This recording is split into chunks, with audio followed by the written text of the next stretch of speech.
Hello বন্ধুরা, good morning, welcome back to my channel happy TV family. তোমরা সবাই কেমন আছো? আশা করছি সবাই খুব ভালো আছো। আমি আমার ফ্যামিলি সবাই কিন্তু খুব ভালো আছি। আমি পাপি আর চলে আসলাম একটা নতুন সকালে নতুনভাবে মিষ্টি একটা সুন্দর ব্লগ ভিডিও নিয়ে ঠিক তোমাদের সামনে প্রেজেন্ট হয়ে গেলাম। আজকে হলো গিয়ে কি বার?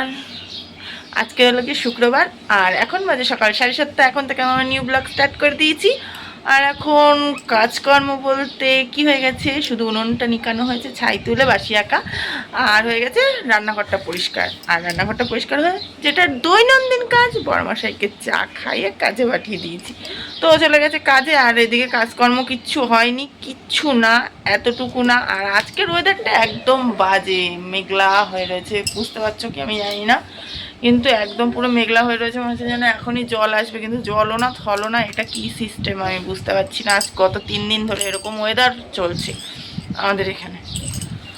আর এইখানে আমার মেয়ের অবস্থা, আমার মেয়েকে বলছি ঘুম থেকে ওঠ, তো কে শোনে কার কথা। তো যাই হোক, এইদিকে আমি বিছনা টিছনাগুলো আশপাশ থেকে তুলে নিচ্ছি। তোমরা তো জানো এটা আমার প্রত্যেক দিনের কাজ। তো আশপাশ থেকে বিছনাগুলো তুলে নিচ্ছি। আর এখানে মেয়েকে বলছি ঘুম থেকে ওঠার কথা, মেয়ে জানি না কখন উঠবে। মেয়েকে ডাকতে গিয়ে মেয়ে একদম ডান্স শুরু করে দেয়, নাগিনওয়ালা ডান্স মারেলো। তো ওই ডান্সটা শুরু করে দিচ্ছে মেয়ে। তো যাই হোক, চলো আমি কাজের লাগি, কেননা মেয়েকে আবার 10টা থেকে স্কুল আছে। ও না ঘুম থেকে উঠবে, ব্রাশ করবে, খাবে, স্কুলে চলে যাবে, কিন্তু আমার তো আর তা করলে হবে না, আমার সংসারের কাজ আছে। তো চলো সাথে থাকো, কাজ করতে থাকে আর গল্প করতে থাকি, কেউ কিন্তু কোথাও যেও না। নিজের ঘরে ফাইনালি বিছনাটা গুছানো হয়ে গেল। আর এইদিকে আমার মেয়ের অবস্থা দেখো, অনেক কষ্ট করে ঠেলে মেলে নাগিনওয়ালা ডান্স করলেও তুললাম। আর এইদিকে আমার মেয়ের অবস্থা দেখো, আমাকে হেল্প করছে, বলছে মা তোমার দেরি হয়ে গেছে, অনেকটা বেলা হয়ে গেছে, আমি তোমাকে হেল্প করে দিচ্ছি। যখন বড় হবে তখন আর সত্যিকার হেল্প করবে না। কিন্তু এই ঘরে বিছনাটা এখনো পড়ে আছে, বাবার ঘরে বিছনাটা পড়ে আছে। চলো এরকম এক তুড়িতে বিছনাটা পরিষ্কার করে নিই। তো চলো যাতে দেখো। তো হয়ে গেছে ফাইনালি, বাবার ঘরের বিছনাটাও গুছিয়ে নিলাম বন্ধুরা। তো এবার চলো এইদিকে ঘর বাড়িগুলো ঝাটফাট দিয়ে নিই। ঝাটফাট তো দেওয়া হয়নি, মেয়ে একটুখানি ঝক করে মেয়ের বায়না রাখার জন্য আমি এইদিকে কাজকর্মগুলো করছিলাম। ভালো লাগে না, কাজে যেন কোনো একটা এনার্জি পাচ্ছি না। একটু তেজ থেকে পারস হয়ে গেলে যেন আর কাজে কোনো এনার্জি পাই না, কেন কি জানি এরকমটা কি শুধু আমার সাথে হয় না, সবার সাথে হয়, সেটাই বুঝে পাই না আমি। আর আমার মেয়ে দেখো সকালবেলা একটা গাঁদা ফুলের মালা পরে নিয়ে ঘুরে বেড়াচ্ছে। আর শোনাই, যাও মুখ টুক ধুয়ে নিয়ে তারপরে দুধ খাবা, দুধ খেয়ে নিয়ে বই নিয়ে বসে পড়ো, ঠিক আছে? তো চলো বন্ধুরা, কাজ করিনি, বেলা হয়ে গেছে। ঘড়ির কাঁটা টিকটিক করছে, ও তার বসে থাকবে না আমার জন্য।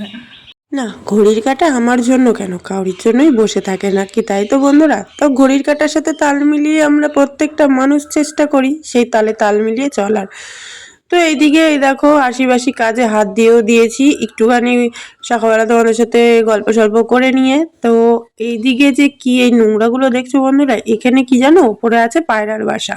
তোমরা অনেকেই জানো আমার বাড়িতে আছে পায়রার বাসা। আর এই পায়রার বাসা যে পরিষ্কার করতে করতে আমার মানে কান মুখ দিয়ে ধোয়া ছিটে যায়, সেটা আর নতুন করে আর কি বলবো বলো।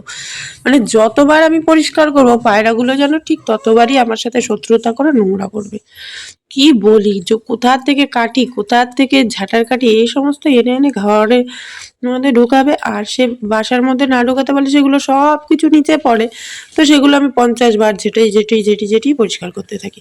তারপরে চলে আসলাম কলপারে জামা কাপড় কাচবো বলে। আর প্রত্যেক দিনের মতন জামা কাপড় তো প্রত্যেক দিন কাচি, বালতিটা ফাঁকা করে রাখি, যে ভাবি যে আজকে জামা কাপড় কিছুটা কম হবে।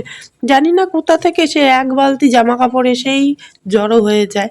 প্রত্যেকটা দিন সকালে এক বালতি থেকে 2 বালতি প্রত্যেকটা দিন আমার জামা কাপড় কাচা সে থাকবেই। তো আজকে তবুও ভাগ্যক্রমে অনেকটা কম জামা কাপড়ই জুটেছে। তাই জানি না কোথা থেকে এতটা কম হলো, তাই ভাবছি যে আজকে আমার ভাগ্যটা বেশ ভালোই আছে। তারপরে জামা কাপড় কটা সার্ফতে ভিজিয়ে দিয়ে তারপরে চলে আসলাম উঠোন ঝাঁটাতে। উঠোন ঝাঁটানো তোমাদের সাথে শেয়ার করা হয় না বললেই চলে, এত বড় উঠোন কি করে শেয়ার করবো বলো। একদিকে মানে ক্যামেরা ঘোরাতে গেলে অন্যদিকে তোমরা আর দেখতে পাবে না। আর আমার ক্যামেরাম্যান যেহেতু আমি একাই, মানে কি বলবো, সেহেতু আরো অনেকটা অসুবিধা হয়। তারপরে জামা কাপড় কেচে টেচে নিয়ে চলে এসেছি। এই দেখো উঠোন ঝেঁটিয়ে বাসি কাপড় ছেড়ে জামা কাপড় কেচে একেবারে জামা কাপড় মেলতে মেলতে চলে আসলাম তোমাদের সামনে বন্ধুরা। এদিকে রোদটা বেশ ভালোই দিচ্ছে, কিন্তু এইটা কিন্তু বেশ অনেক কয়েকদিনের আগের ভিডিও, এখন কিন্তু না, কেউ ভেবো না এটা আজকালের ভিডিও। এটা ধরো তাও 3-4 দিনের আগের ভিডিও। কি করবো বলো, শরীরটা তো আমার মোটে সাড় দিচ্ছে না, ওর জন্য তোমাদের সঙ্গে আমি ভিডিও আর শেয়ার করতে পারছি না। কিন্তু 2-3 দিনের ভিডিও কিন্তু কেউ আর মিস করো না, 2-3 দিন ভিডিও খুব খুব খুব সুন্দর সুন্দর ভিডিও আসবে, তোমরা অবশ্যই কিন্তু দেখো, দেখে অবশ্যই জানাবে কিসের ভিডিও আসবে। অবশ্যই তো শেয়ার করব, তোমরা দেখবে। সেটা হচ্ছিল গুরু গুরু করতে যাওয়ার ভিডিও, কিন্তু কোথায় গুরু গুরু করতে যাবো বলো তো, সেটা তোমরা ভিডিওর মাধ্যমেই জানতে পারবে বা দেখতে পাবে। তো যাই হোক, বাদ দাও। তারপরে এই দেখো, এদিকে জামা কাপড়গুলো মোটামুটি কেচে টেচে নিয়ে চলে এসেছি, তো বললাম। তো এইদিকে কি বলো, মনের আনন্দে এত আনন্দ হচ্ছিল যে আজকে জামা কাপড় বেশ কম আছে, বেশ কম আছে করে, তাও দেখেছো এক দড়ি প্রায় ভর্তি ভর্তি হয়ে গেছে। ওই যে বললাম যে জামা কাপড় যতই ভাবি কম কম, কিন্তু কাচার সময় দেখি সেই এক বালতি ছাড়া জামা কাপড় আমার আর কম হয় না। এক বালতির নিচে আমি কখনো কাচিই না।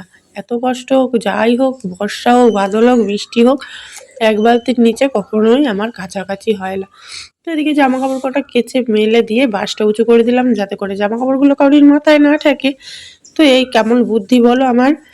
তো যাই হোক, চলো এবার এদিকে ওর মনে ওই হোক, আর এদিকে ছাগলের চললাম জল দেওয়ার জন্য। ছাগলগুলো সে জল খাওয়ার জন্য কখন থেকে করছে, কিন্তু দেখো বালতি করে যেই জল দিয়েছি, একটা খাচ্ছে তো আর একটা খাচ্ছে না। তো এমন অবস্থা। তারপরে ছাগলের জল টল খাইয়ে নিয়ে বন্ধুরা চলে আসলাম সোজা উনুন পাড়ে ভাত বসাতে। হ্যাঁ, এটা বললামই তো তোমাদের প্রথমেই যে এটা বেশ ৩-৪ দিন আগের ভিডিও। ভাতটা বসানোর খুব তাড়াতাড়ি ছিল, যেহেতু মেয়েকে নিয়ে আবার স্কুলে যাব, বুঝতেই পারছো তো, তার জন্য খুব তাড়াতাড়ি ভাতটা বসানো একটা তাড়াহুড়ো ছিল বললেই চলে। আর এদিকে এই দেখো, ভাতটা আমার বেশ ফুটেও উঠেছে। ভাতটা ফুটে উঠেছে, আমি অনেকক্ষণ আগে যেহেতু চালটা ভিজিয়ে রাখি, সেহেতু ভাতটা ফুটে একবার গেলে ব্যাস আমার আর চিন্তা নেই। ভাত হতে আর বেশি একটুও সময় লাগে না। সকালবেলা উঠে রান্নাঘর পরিষ্কার করে একেবারে চালটাও ভিজিয়ে রাখি, অনেকক্ষণ চালটা ভেজে। মেয়েকে স্কুলে দিয়ে বন্ধুরা বাড়িতে চলে এসেছি। আর এইখানে দেখো পাড়া দিয়ে মাছ নিয়েছিলাম, মাছের মধ্যে নুন হলুদ মাখিয়ে রেখেছি। তো তার জন্য সজনে ডাঁটা হচ্ছে আমাদের গাছে, সজনে ডাঁটা দিয়ে আলু দিয়ে বেগুন দিয়ে মাছটা করবো ঝোল, বড়ি দিয়ে। এই দেখো আমার ননদ আবার বড়ি পাঠিয়েছে, আমার জন্য আমি বড়ি দিতে পারি না, যেন আমার ননদ আবার বড়ি পাঠিয়েছে। তো বড়ি দিয়ে মাছ দিয়ে আলু দিয়ে ঝোল করবো, আর টমেটো আলুটা চচ্চড়ি করবো। তো গরম লাগছে, কী বলবো, ভালো লাগছে না, খুব গরম লাগছে, খুব গরম লাগছে। মেয়ে তো স্কুলে চলে গেছে, আর তাড়াতাড়ি ঝটপট করে রান্নাটা করে আবার মেয়েকে আনতে যাবো। স্নান করার টাইম থাকে তো স্নান করে যাবো, হয়তো হয়ে গেল, নিয়ে এসে তারপরে স্নান করতে লাগবে। দেখা যাক যত তাড়াতাড়ি করা যায়। চলো সাথে থাকো। রান্নাবাড়ি করে এক সন্ধ্যের পরে চলে আসলাম বন্ধুরা তোমাদের সামনে, গ্যাসের সামনে। তো দেখতেই পাচ্ছ এখানে করছি হচ্ছিল ডিমের ভুজিয়া। ডিমের ভুজিয়া করার কারণটা কি বলো তো, বানাবো আজকে ট্যানাও, তার সাথে আছে এই যে ট্যানাও চাউমিন করবো। মেয়ের বায়না, মেয়ে খাবে সন্ধ্যেবেলা আজকে চাউমিন। আর মেয়ের যেহেতু একটু ঠান্ডা ঠান্ডা লেগেছে, তাই রাতে আর ভাত দেবো না, তাই চাউমিনটা করে দিচ্ছি। তো ডিমের ভুজিয়া বানাচ্ছি। ডিমের ভুজিয়াটা আগে বানিয়ে তুলে রেখে নিয়ে তারপরে চাউমিনটা দিয়ে দেবো তেলে, তাহলে করে কি সুবিধা হবে। আর না আমি মানে কড়াই চাউমিন দিয়ে না ঠিকঠাকভাবে পারি না আর কি, অসুবিধা হয়। আর বাইরে প্রচুর পরিমাণে মেঘ করেছে, যদিও বা অন্ধকার হয়ে গেছে, সন্ধে হয়ে গেছে। আর বিদ্যুৎ ঝিলকাচ্ছে, মেঘ ডাকছে, জানি না জল হবে কি না। তো চলো চটপট করে চাউমিনটা মেয়েকে বানিয়ে দিয়ে দিই। ওই বলে না যে নিজের হয় না তো শঙ্করাকে ডাকে, তো আমার অবস্থাটাও ঠিক সেরকমই হয়ে গেছিল, জানো তো বন্ধুরা। তো বিষয়টা সেরকম কিছুই না, মেয়ের জন্য করেছিলাম একটুখানি চাউমিন, কিন্তু অনেকে চলে এসেছিল, তাই একটু একটু একটু একটু করে সবাই খেয়েছি, কিন্তু কারোরই পেট ভরেনি, মনটাই ভরেছে। তো যাই হোক, এদিকে মেয়ের জন্য চাউমিন করে আমার মেয়ে তো খুশি হয়েছে, ব্যাস তাহলেই হবে। তো তারপরে চাউমিন টাউমিন করে নিয়ে খাওয়া দাওয়া হলো। জানি না আজকের ব্লগটা তোমাদের সাথে কতটা কি শেয়ার করতে পারলাম, তোমাদের কতটা কি ভালো লাগলো, কিন্তু পরের দিনের থেকে ব্লগটা একদম মিস করো না। আমরা যাচ্ছি গুরু গুরু করতে, আর কোথায় যাচ্ছি, কি করতে যাচ্ছি না যাচ্ছি অবশ্যই তোমাদের সাথে শেয়ার করবো। তার জন্য প্রত্যেকদিন ভিডিওটা দেখতে থেকো। আর শরীরটা খারাপের জন্য তোমাদের সাথে আমি ভিডিও শেয়ার করতে পারছি না, এতে করে আমার নিজেরও অনেক প্রচুর প্রচুর খারাপ লাগছে, কিন্তু কি করবো বলো, শরীরটা আমার এক ফোঁটাও সাথ দিচ্ছে না। বুকে সেলেসটা বসে একদম অবস্থা খারাপ। আমার গলার ভয়েস শুনে বুঝতেও পারছো, মানে আমি ঠিকঠাক করে ভয়েসও দিতে এত কষ্ট হচ্ছে আমার, মানে প্রচুর কষ্ট হচ্ছে। তো চলো বন্ধুরা, আজকের মতো সবাইকে টাটা করে দিলাম। কালকে একটা খুব সুন্দর ব্লগ ভিডিও নিয়ে আসছি, টাটা।